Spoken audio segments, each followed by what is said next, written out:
We are again with the chapter 4 of class 8, that is material, metal and non-metal.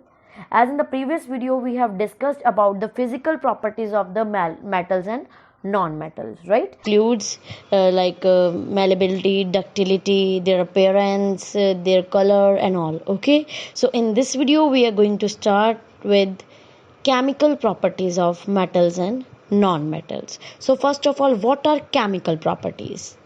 Chemical properties is a behavior of a substance that may be observed when a chemical undergoes a chemical reaction. Okay, students? First is the reaction of metals with oxygen. So students, when metals react with oxygen, they form metal oxides. Okay, means when any metal react with oxygen, it leads to the formation of a metal oxide. Okay, and metal oxides are always basic in nature. Okay, students, for example, here you can see copper reacts with oxygen, it forms copper oxide. Okay, which is a metal oxide. Is it clear, students? So you all are aware with the process of rusting, right? In the last session even you have learned about the rusting. Now what is rusting? When metal reacts with air or moisture, then the object gets rusted or it covered with a brown layer of powdery substance. Okay, that brown powdery substance is called rusting. Okay, here reaction is given even when iron, oxygen and water reacts. It leads to the formation of a ferric oxide, which is a brown rust. Here you can see in the picture even iron objects are there which are having oranges or brownish powdery substance on its surface, right? So these substances are rusted. So students, here we are saying that metal oxides are always basic in nature. How will you show that? Okay, for this there is an activity in your book on page number 46, that is activity 4.3. Okay students, so what you have to do with for this, what you will do, you will collect a spoonful of rust by using a sandpaper. Okay, when you rub that rusted object with the sandpaper, you will get a powdery rust. Okay, then collect that spoonful of rust and dissolve it in a very little amount of water. Okay, you will find that rust remains suspended in water, and shake the suspension well. You will shake it properly so that it will mix properly with the water. Okay, now test the solution with the red or the blue litmus paper, students. Okay, if the red litmus turns blue, this shows that the metal oxides is basic in nature.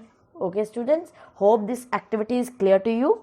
One example is given in your book even, burning of magnesium ribbon. Students, when you burn magnesium ribbon, you get a powdery ash. After the burning, what you will do, you will collect that ash, and that white powder is a magnesium oxide, because metal burns in the presence of oxygen and forms magnesium oxide. Okay, put that magnesium oxide powder in a boiling tube and add little water and shake it well. Now add some red litmus paper to the solution, boiling tube. You will observe that there will be change in color. It turns the red litmus paper blue, which shows that magnesium oxide is basic in nature. Okay, these activities even shows that all the metallic oxides are basic in nature. Hope it is clear to you, students. One example is like metal like gold, which is highly unreactive metal. They do not react with air, water vapor and any other gas in the atmosphere. Due to this reason only, gold remains new even after several years. Okay students, one example is copper vessel acquires a dull green coating. Now why? Copper vessel also acquires green coating because they are exposed to moisture. When moisture air acts on the vessel for a long time, it acquires a dull green coating. The green material is a mixture of copper carbonate and copper hydroxide, which is also basic in nature. Okay students, so next is the reaction of non-metals with the oxygen. When non-metals react with oxygen, they form non-metal oxides, which are acidic in nature. Like when sulfur reacts with oxygen, as you know, sulfur is a non-metal. When sulfur reacts with oxygen, it forms sulfur oxide. Okay students, So here is an activity to prove that non-metallic oxides are always acidic in nature. So what you will do with for this, students, take a small amount of powder sulfur in a deflagrating spoon and heat it. If deflagrating spoon is not available to you, student, what you can do, you can take a metallic any bottle metallic wire around it is shape of spoon. When the starts burning, introduce the spoon into a gas jar. Okay, cover the tumbler with a lid to ensure that the gas produced does not escape, means gas वहां से बाहर ना निकले. Okay, now remove the spoon after some time, then add a quantity of water into the tumbler and quickly replace the lid. Shake the tumbler well. Now check the solution with the red and the blue litmus paper. When you will dip in that water, the blue litmus paper, you will observe that the blue litmus paper will turn red, which shows that the sulfur oxide is a acidic in nature. Okay, students?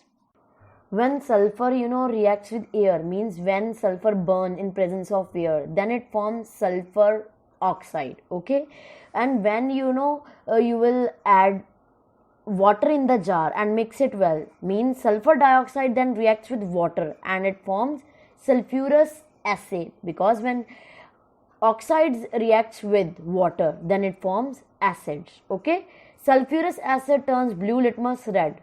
So this shows that oxides of nonmetals are acidic in nature. Hope it is clear to you, students. So next is the reaction of metals with water. So what happens when metals react with water?